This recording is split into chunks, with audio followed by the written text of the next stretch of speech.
Delayed boost! There it is!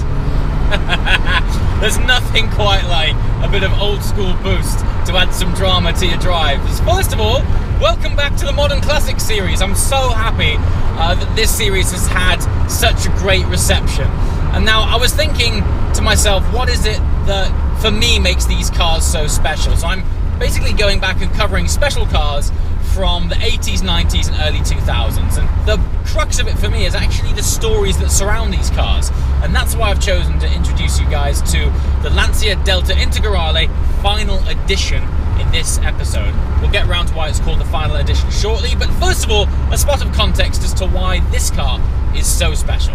So back in the very late 70s, I think it was 1979, Lancia introduced the Integrale, which was essentially a sort of family hot hatch, a family hatchback car. In fact, I wouldn't necessarily call it that hot, it was kind of just a hatch. And so it had pretty modest beginnings. And then the car evolved, they made them a little bit sportier, a little bit wider, but it wasn't until Lancia decided to enter these cars into the World Rally Championship. Now at the time, this was a true underdog story. They really didn't have the platform for what you would associate with success. But Lancia stuck in four-wheel drive, gave this thing 500 brake horsepower, and you'll understand why that's so crazy in a minute. And they entered it into the Group B, the notorious Group B Rally Series. I say it was notorious because back then, manufacturers kind of had free reign to make their cars as pretty much as crazy as they wanted. And it was notorious because as a result, cars were crashing, fatalities were occurring, and ultimately the Group B Rally era was shut down. And then it was rebirthed as the Group A, and Lancia sat back and thought, well, we've got this great four-wheel drive system, we've got this wonderful agile and lightweight car that was in the Group B series, was doing okay. Let's try again in Group A. And they went on to win it. They went on to win their first Group A World Rally Championship. Not once, not twice, but 6 times in a row. And to this day, I mean, think about that. To this day, even since the 80s, no manufacturer has clenched 6 World Rally Championships in consecutive row. It's absolutely absurd. And so that's where this car got its iconic, legendary status. It really was the car of the people, particularly in Italy. It's funny, we associate Italy with Ferrari and Lamborghini, but honestly, you drive one of these through Italy, people bow down on the curb. It is part of the fabric of the culture of Italy as a result of being so successful. So what's the Final Edition all about? Well, amazingly, of all of the countries and territories and petrol-head nations in the world, Japan was the diehard of diehards when it came to Lancia. It was Lancia's largest market. Would you believe that?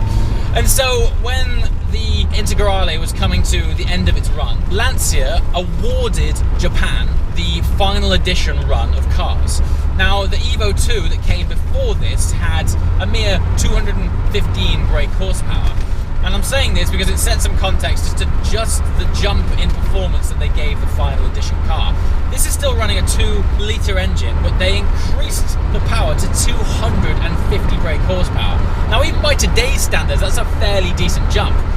But back in the early 90s, that was huge. And this car doesn't weigh much. It's only around about 1,300 kilograms. That's with all of the four-wheel drive system in it, fancy long travel suspension, which makes this car so great around British B roads. You can thread this thing down a country road like nothing else, and it absorbs the lumps and bumps and jumps wonderfully. And it's so boxy and so small. When you see this car next to a normal car on the road, you realise how compact it is, but also how abstract it looks. It is this sort of geometric nutter working its way through more conventional traffic. But back to the Final Edition. So Lancia awarded Japan 250 production cars that only made their way to Japan, which is why it's, first of all, so special that I'm driving this car in the UK, because it was obviously imported from Japan. They were all painted in this burgundy shade. They all had this stripe down it, and they were the only Integrale to feature a push-button start, which is hilarious, because on the dash, they've allocated this entire rectangle section that is so prominent just for the push-to-start button. Even things like the passenger's kick plate in the footwell that just screams rally when you get inside this thing.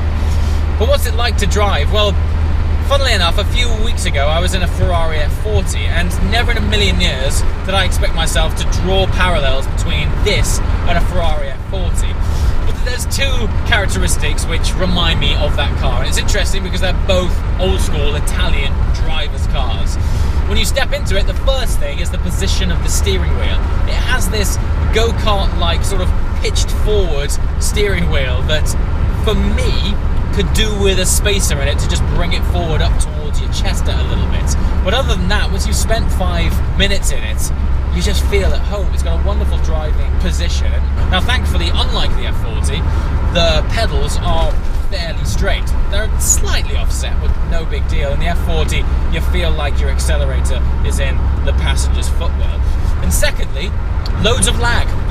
Of course, this is heavily turbocharged car, so press it, and there you get this big swell of torque as the turbo eventually comes on board. Now, unlike the F40, this car is actually fairly quiet. In fact, you're probably picking up on the fact that the wind noise and the rattles and lumps and bumps are more exaggerated than the actual engine and exhaust sound itself. What's kind of weird about these cars, despite the fact that they're incredibly collectible, they're also incredibly usable. So what you find is, they all have loads of miles on them, which is a testament to how awesome they are. But it's kind of difficult to come across your typical collector's spec of having one with like 2,000 miles on it. This one, for example, is running 64,000 kilometers, which actually isn't too bad for a car that's, well, almost as old as me. But it's also great to think that these are really being used. Look at that, I turn in and there's this sort of delayed weight transfer. That's the only way I can really explain it. You sort of communicate with the tyres as well. This might sound like a really strange thing, but you actually set the tyres up for the corner. You like talk to the tyres and tease the tyres by turning in a little bit prematurely to settle in that tyre sidewall. And then when you do eventually turn in, the tyre's settled in and it just grips around that corner incredibly well. Boost. I mean, isn't that something to celebrate in itself? This old school boost. There we go, look, handful. Why is that not on the steering? Look at that, and the lift off. The lift off oversteer on this is hilarious. If you find yourself on the right stretch of road, on the right roundabout, when nobody's around, you can throw this thing into a roundabout, lift off mid-corner, and it just steps out. It's so good. And then once you've got to the junction you're about to exit, just plant your foot. Oh man, this thing hooks up. It's just so much fun. It's so much fun. And I'm convinced, despite the fact that this is an Italian car, designed for British B roads. It's so at home. Now I keep going on about this strange weight transfer. The initial turn in, dare I say, it might feel like it's about to understeer or wash wide, but there's none of that. It's all about the tyres settling in. This has very obscure, long travel suspension, which also makes it feel a little bit wallowy. But it's not. When you start to get to grips with it, it's not wallowy. It's just eating into the tarmac. What is interesting, performance cars of this generation and even later typically had pretty heavy clutch pedals because they were connected to performance clutches, which were typically heavier. But this is really pretty light. It's oddly friendly for a car which is associated with such performance. And then again, it's the kind of car that you don't second guess before getting into. I mean, at some point, we're going to review a Carrera GT as part of this series. That is the opposite. It is worlds apart. Or something, take like a Ferrari 575 Maranello, for example. Like, you need to go to the gym to depress that clutch. Whereas this, it's friendly. You could use it every single day.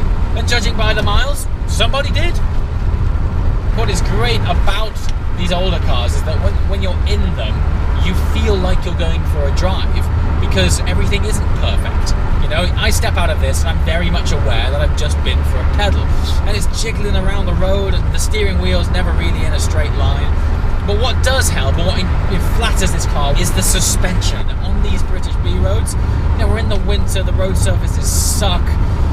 Honestly, this car is more compliant than the majority of modern day cars that you could ever drive. It's got a composure across the road that you really don't find in modern day cars now. And if you time the boost right, if you know the characteristics of the engine and you're familiar with the road you're driving, if you time it that the boost comes on tap when you're just past the apex, it hunkers down, squats and flings you down the road with ease. Now this thing is only 250 horsepower and it doesn't sound much, but the car's pretty lightweight. It's not ultra light. Actually, for the era, it's actually quite heavy. It's around 1,300 kilograms. But when the boost comes on and you're threading it down a country road, its small footprint allows you to chuck this thing and just hang on and smile all the way through it. It's a really organic experience, and that's what I love about this car. And look, here's the boost. All the way to the boost. There we go. Up to 6. You know, when you first get in this, it really doesn't suggest to you that it's as revvy as it is. But you can, listen, oh, and there it comes. Oh, there's nothing quite like a bit of old school turbo, is there? But, oh yeah, also, how cool is it hanging on with one hand, about to work your way down the box with a dab of heel and toe?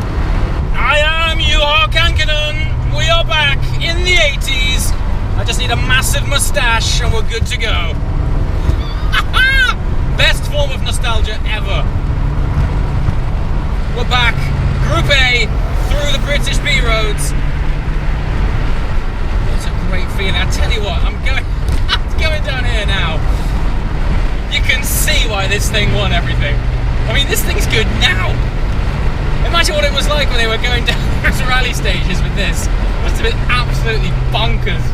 I always find the sign of a great performance car is when it comes into its own, when you're at speed, like when it begins to flow, and it almost feels more comfortable when you're giving it a bit of stick. Like it rewards you for rewarding it. Listen to that. On a day like today, you wouldn't be going any quicker with much more confidence down here in anything 20 years newer. Super impressive. I'm pretty sure I said this in previous videos that while the cars themselves are special, I think what adds to the sense of occasion of driving them is knowing that you are partaking in a slice of history, a slice of these stories that made these cars so significant. And that's a lot of what's missing in the new cars. Look, don't get me wrong, I'm not here to slag off new cars at all. I mean, I absolutely love the technical wonders and marvels that are modern day sports and supercars. But on the other hand, on the other spectrum of indulgence, I love driving along, even when I'm taking it steady. I'm part of a story, right? I'm sampling the history of Lancia. There's 6 World Rally Championships in a platform not dissimilar to this. And then, as if that wasn't enough, they then went and made their road cars special, and then launched this car, which is an even more special version of a special road car. Just 250 of these cars worldwide, allocated to Japan only. I'm sat here driving one, sharing with you guys the wonderful success story of this incredible platform. And we're not having to tear arse around like a boy racer to get the most out of that. There's another level of appreciation with these cars that comes from the history and the story. And what's great about that is when you walk into your garage and just see it, all of that comes flooding back. You're aware of the significance of it. I love that. So if you've been following this journey, it kind of started because, and I haven't told you guys yet, but I am now on the lookout for a car that will be either a very long-termer or a forever car. So I've just had a baby boy. He was born on Tuesday and he's reconfigured my world. And on the build-up to this little boy being born, I was thinking, I can't wait to introduce him to cars. And I started thinking about the more simple things, the more simple pleasures that I used to get from cars as I was growing up, when I couldn't drive, when I was getting into cars of my granddad and my uncle and my dad. It was things like the sounds and the smells and the sensations that I can't wait for him to experience. And then I thought, will I ever have a car that I want to hand down to this little man? So what will be my forever car? It's a big thing. It's like a really big deal. But I'm beginning to think that the manual car, regardless of what it might be, is something that's going to be authentic and stand the test of time. While I rave on about twin clutch boxes and PDKs, they are absolutely brilliant. Listen, I've put my money where my mouth is, and I've got a bought a PDK GT3. But I can't help but think that that car is very much of the now. It's incredible right now because it's the sort of latest, greatest version of that Porsche. But I can't help but think that when we look back and thinking about a car that I would like to walk into my garage and see in 15 or 20 years time that has personal stories associated with it, I just can't help but think that a manual car just has a more authentic experience about it. So that's also subtly what this series is about. While I'm absolutely thriving off sharing these stories and mutual appreciation with you guys about all of these fantastic cars of this amazing era, ultimately this is going to culminate in me buying one of these things to be my forever car, which is crazy to think. And so there we have it. It's an honor to be able to bring this wonderful car and its history to you. As always, comments below. Let me know more cars that you want to see from the 80s, 90s, all the way through to the mid-2000s. Comments below. As always, guys, thank you so much for watching. I shall see you next time. Ciao.